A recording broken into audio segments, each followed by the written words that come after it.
Amados, muy buenas noches. Que el Señor los colme de bendiciones y que nos ayude a todos en el entendimiento de su palabra. En la vida todos nosotros nos encontramos en situaciones en las que creemos que conocemos muchas cosas a fondo, que las sabemos a la perfección, y eso no excluye lo que tiene que ver con el conocimiento de la palabra de Dios. De hecho, es algo que nos pasa con muchísima frecuencia. Se lee un texto y como llevamos años en el caminar cristiano, decimos, esa ya me la sé, esa yo ya la escuché. Y recordemos que nosotros nos pasamos toda la vida sobre esta tierra escuchando, meditando y poniendo en práctica la misma vieja historia. Pero esa misma vieja historia debe ser bien contada, debe ser contada de la manera en que Dios la inspiró para que llegue a nosotros como tiene que llegar y que podamos aprovecharla para lo que realmente el Señor la dio. Y de eso va a tratar el texto de esta noche. Mire, por muchos siglos el pueblo de Dios vivió esperando el cumplimiento de las profecías sobre el Mesías. Mesías que significa Cristo ungido, el ungido de Dios, el prometido de Dios, el Cristo, el Salvador. Y el pueblo esperaba todo esto, y esa esperanza era entretejida por las profecías que daba uno de los siervos del Señor en una época, otro profeta en otra, y todo esto provenía del linaje de un rey llamado David. Pues en el momento en que vamos a leer hoy la palabra, Cristo sabe, Jesús sabe que es indispensable que todos estos conceptos queden completamente claros, porque no están tan claros como la gente cree que está. Vamos entonces a ver cuál es esta enseñanza que el Señor nos trae hoy en Marcos capítulo 12, versículos 35 al 40. Y dice así la palabra del Señor. Y tomando la palabra, Jesús decía mientras enseñaba en el templo: ¿por qué dicen los escribas que el Cristo es hijo de David?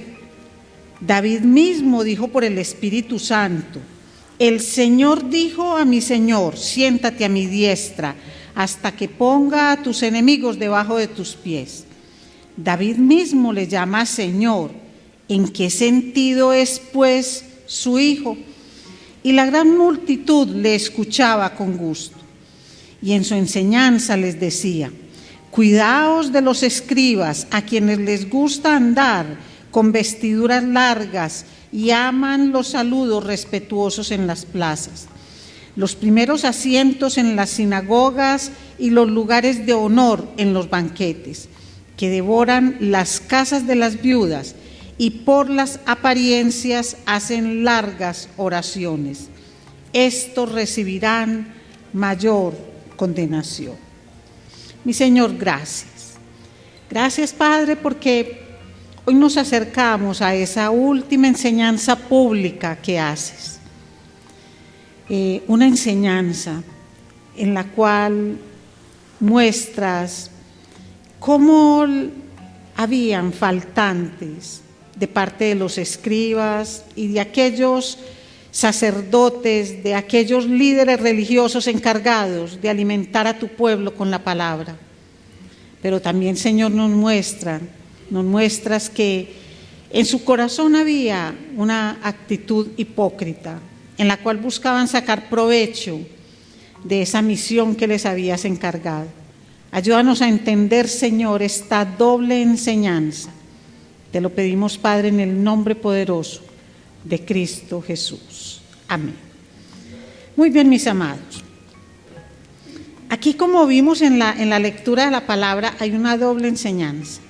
Hay una aclaración teológica, pero también hay una advertencia sobre la hipocresía de estos escribas. Por eso el mensaje lo he llamado cuidado con las enseñanzas incompletas y con las actitudes hipócritas. Muy bien, vamos entonces a ver cuál es la enseñanza incompleta. Cuando uno a primerazo lee esto, casi que le parece a uno como una especie de trabalenguas, pero recordemos que Jesús está hablando con escribas, con fariseos.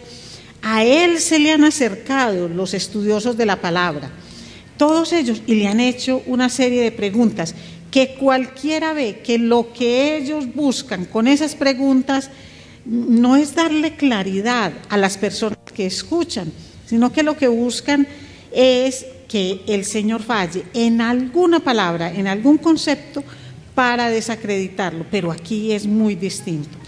La pregunta que Jesús hace no es ninguna pregunta capciosa, es simplemente la pregunta que nace del corazón amoroso de Dios mismo, que sabe en el problema teológico que están todas las personas de su pueblo, porque no conocen realmente la identidad de Jesús, no conocen realmente qué es esto de la identidad del Cristo.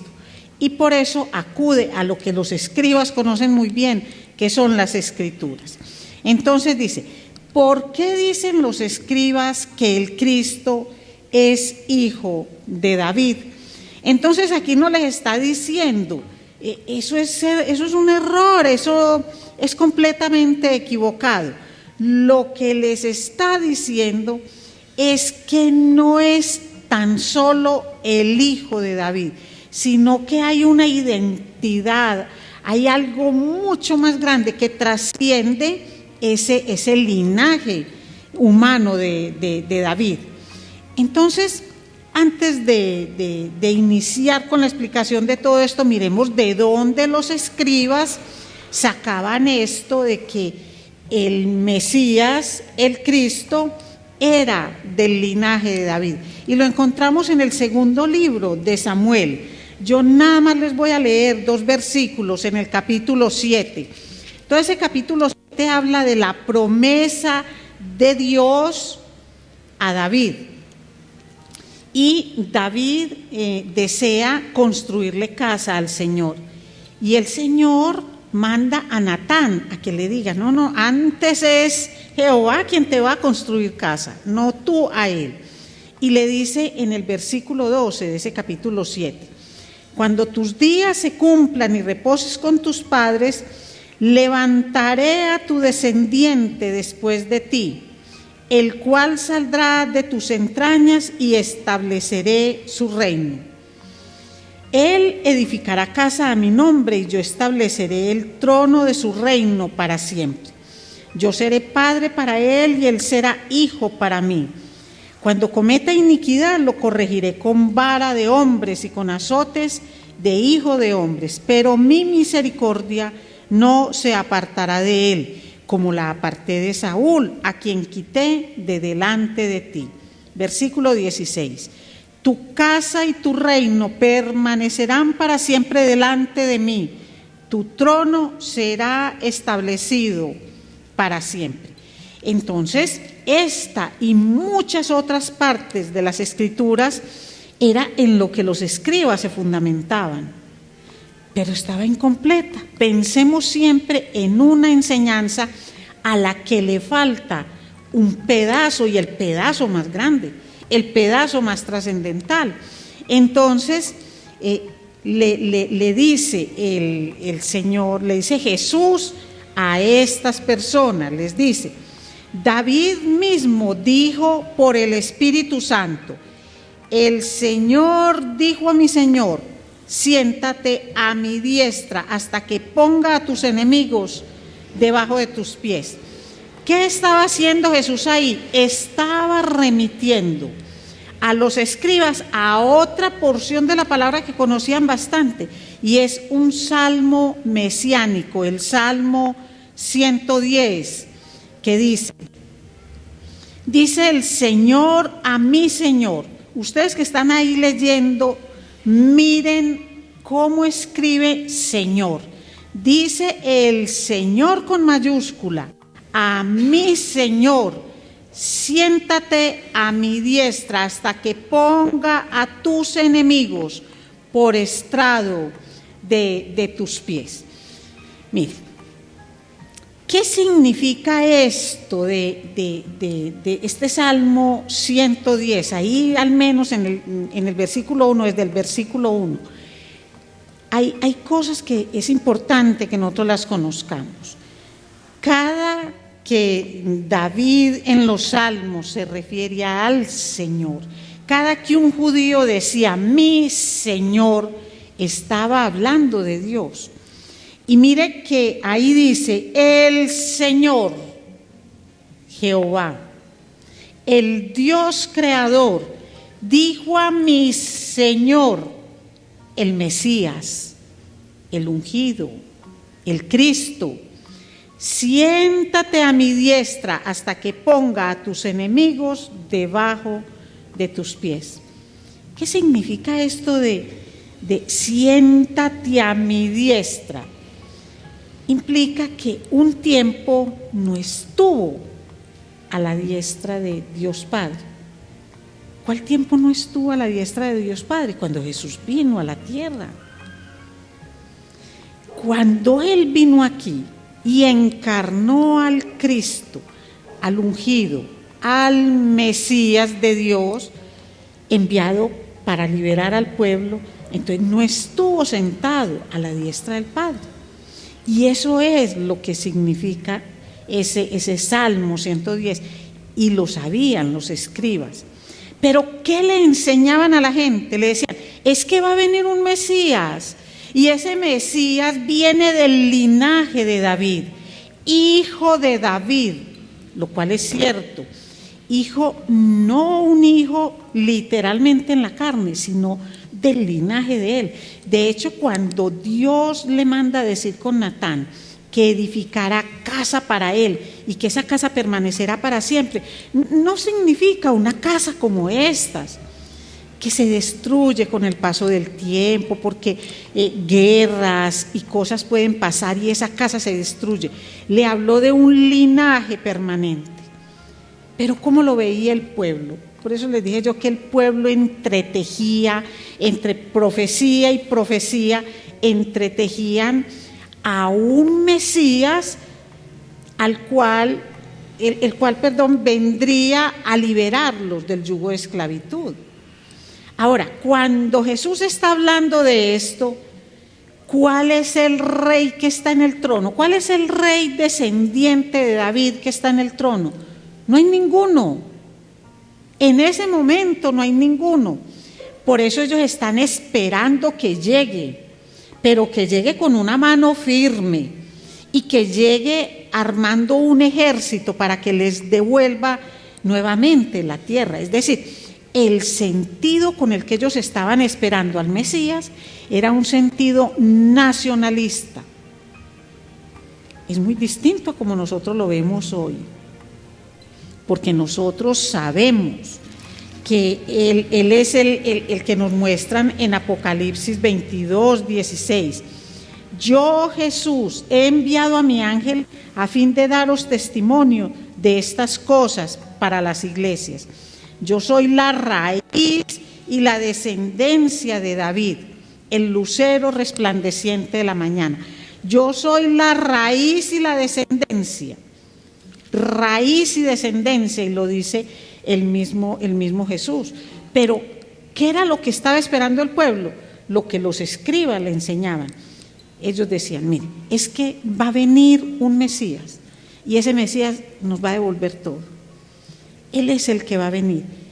Por eso cuando llegó Jesús y empezó a hacer esos milagros esplendorosos, a multiplicar los panes, los peces, cuando empezó a mostrar su autoridad sobre la tormenta, sobre la muerte, cuando resucitó a Lázaro, cuando lo revivió más bien porque él luego murió, cuando hizo todos esos milagros que los sordos oían, los ciegos veían, los tartamudos hablaban, ellos decían, este es. Por eso lo querían coronar como rey, porque decían, este tiene que ser. Pero lo miraban porque anhelaban salir de la esclavitud que aún tenían.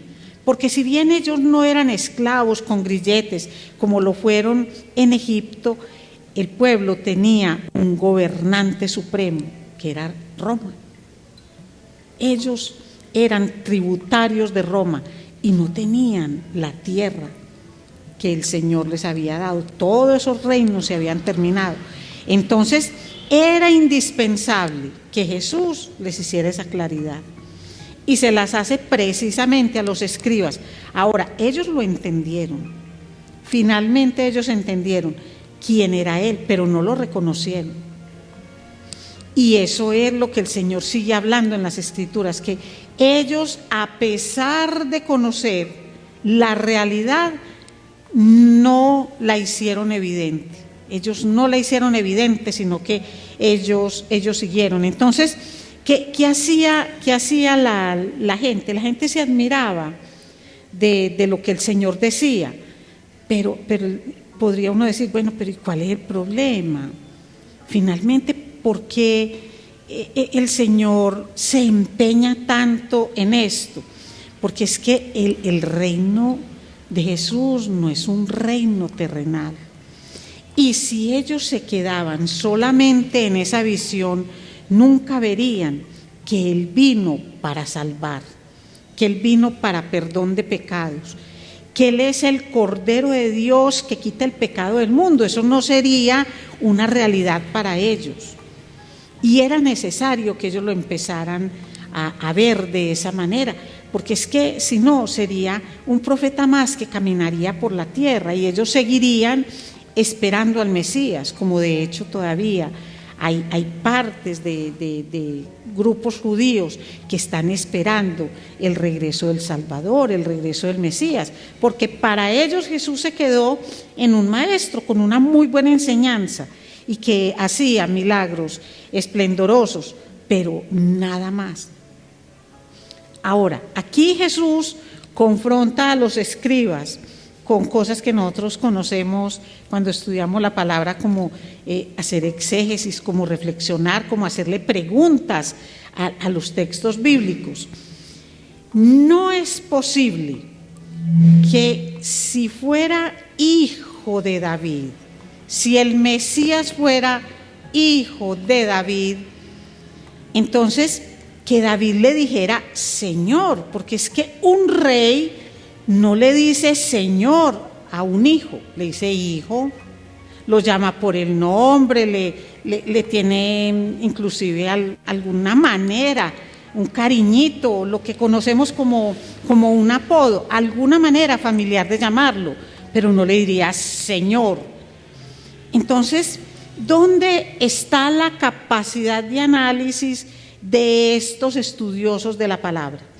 ¿Qué era lo que le estaban enseñando al pueblo? Esa es la gran reflexión que Jesús le hace no solamente a los escribas, sino que le entrega ya la enseñanza al pueblo. Ahora, Él ahí no dice, es que el Cristo soy yo. Él lo viene a decir cuando ya el sumo sacerdote y el Sanedrín en pleno le hacen reclamaciones y le dicen, bueno, a ver, vamos a hablar clarito, dinos la verdad, tú eres el Cristo. Y Él les dice, tú lo has dicho. Y él dice, y verán la gloria de Dios.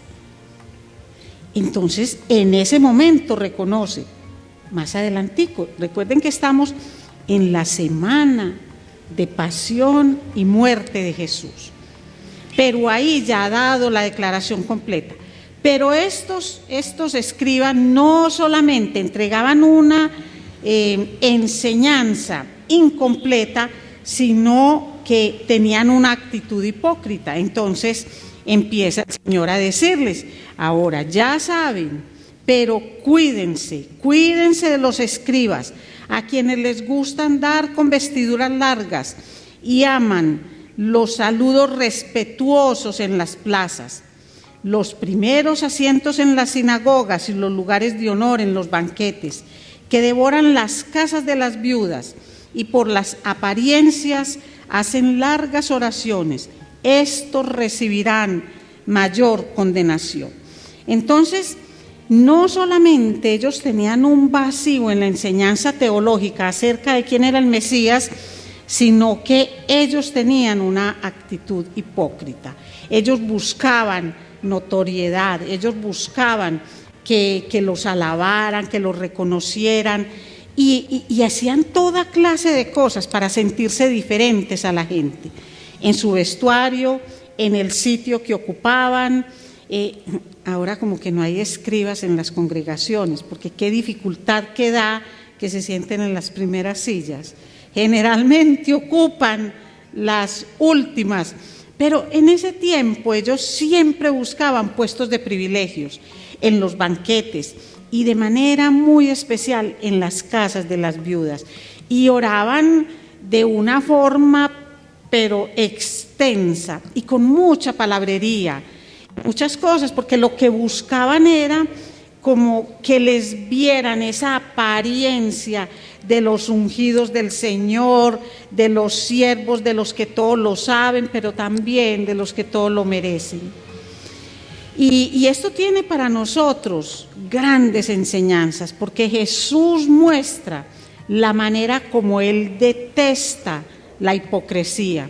Habla también del peligro de la hipocresía y de lo que nos tenemos que cuidar, porque es que muchas veces nos dejamos guiar por las apariencias, cómo se viste, cómo habla, de qué manera se comporta, cuánto parece saber, pero en el fondo lo que esconden es un verdadero deseo de devorar, así como lo dice, miren, que devoran las casas de las viudas, y lo dice específicamente con respecto a ese sector de la población que es más indefenso, las viudas, así como los huérfanos. Entonces dan la apariencia de bondad cuando realmente no las tienen. Y hay algo, nosotros sabemos que Dios discierne los pensamientos y las intenciones del corazón,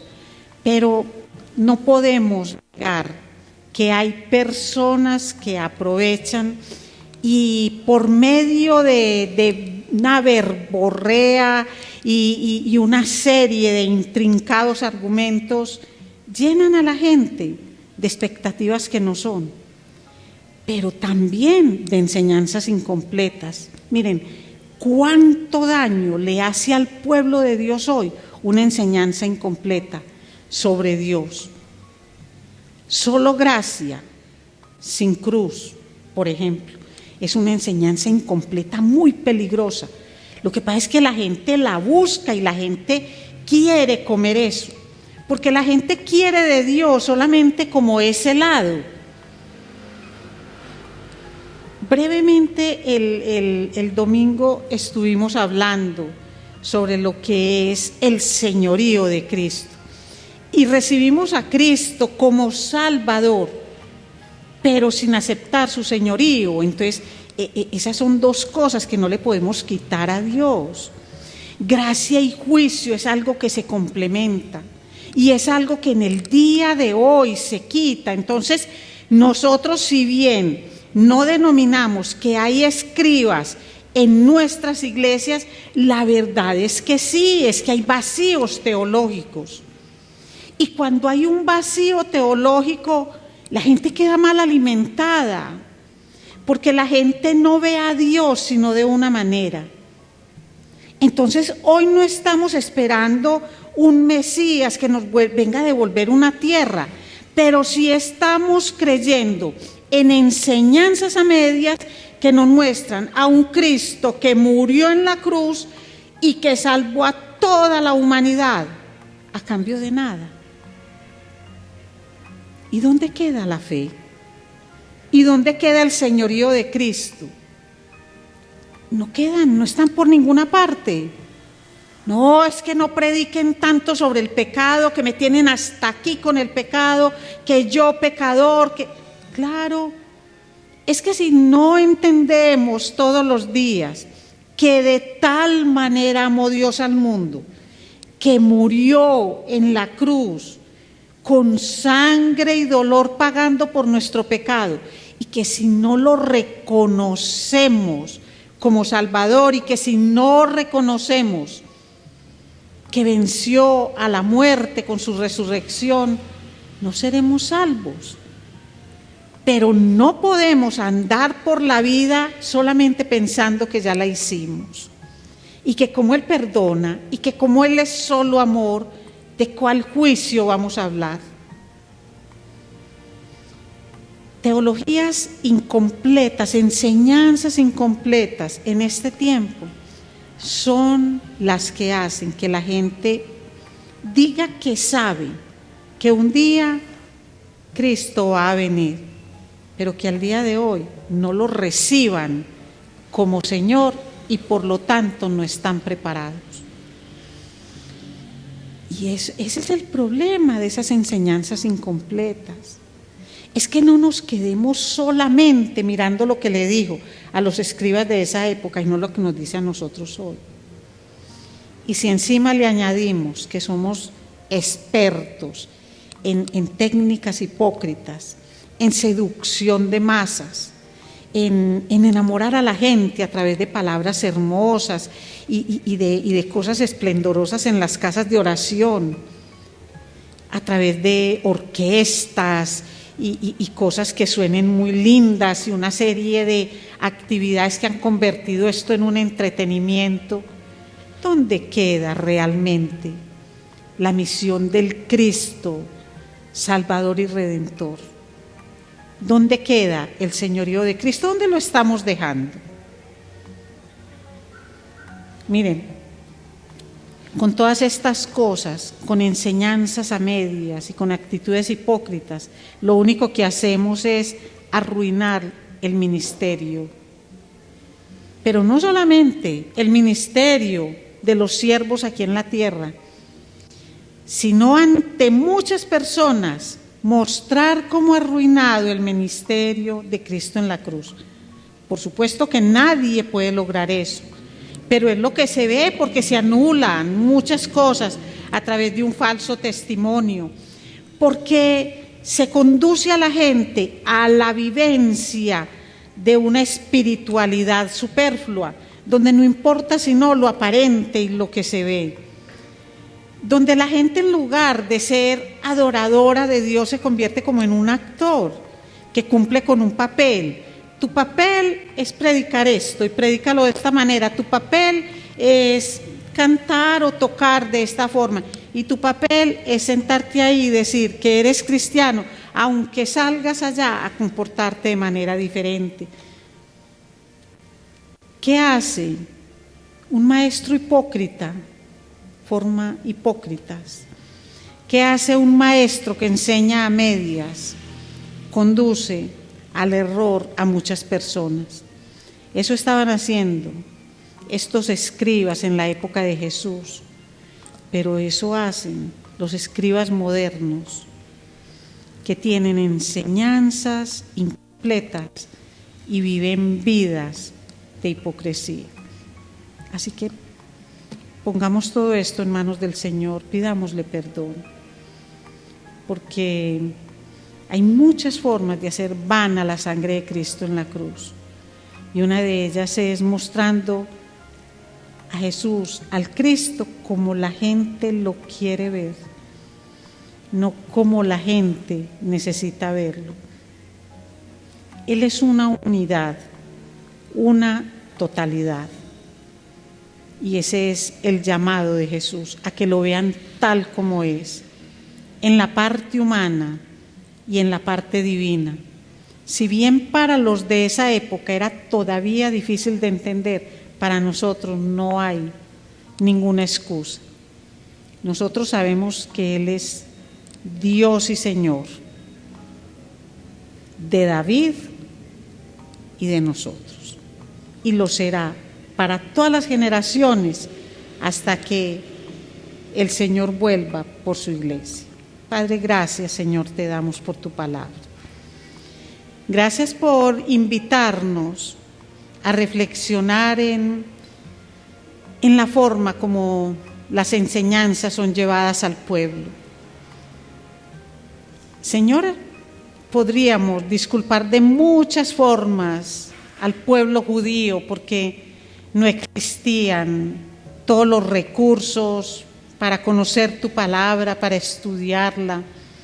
Todo se hacía, Señor, a través de los escribas, de los sumos sacerdotes, de aquellos maestros de la ley, conocedores y encargados de llevar la verdad al pueblo.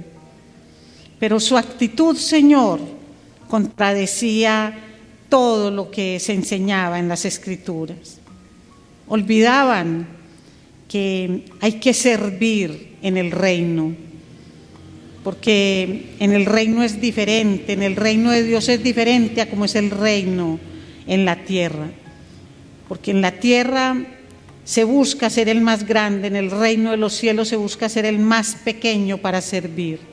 Y ese es el que da la verdadera dimensión de la grandeza del siervo. Señor, pero nos traes el mensaje a nosotros hoy. Hoy que tenemos todos los recursos para conocer la verdad completa.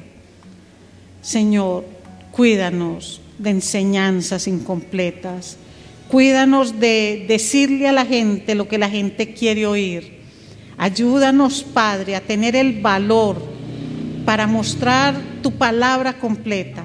Y también, Señor, para tener el valor de recibirla con la contundencia que tú la das. Porque tú eres amor, pero eres juicio. Eres gracia, pero nos entregas una cruz que debemos llevar. Padre, ayúdanos a entender esto y que la verdad dirija nuestras vidas, la honestidad, la sinceridad, la entrega, el servicio como un privilegio, porque servimos para el Rey de Reyes y Señor de Señores. Gracias infinitas, Padre, por tu palabra. Gracias te damos en el nombre poderoso de Cristo Jesús. Amén.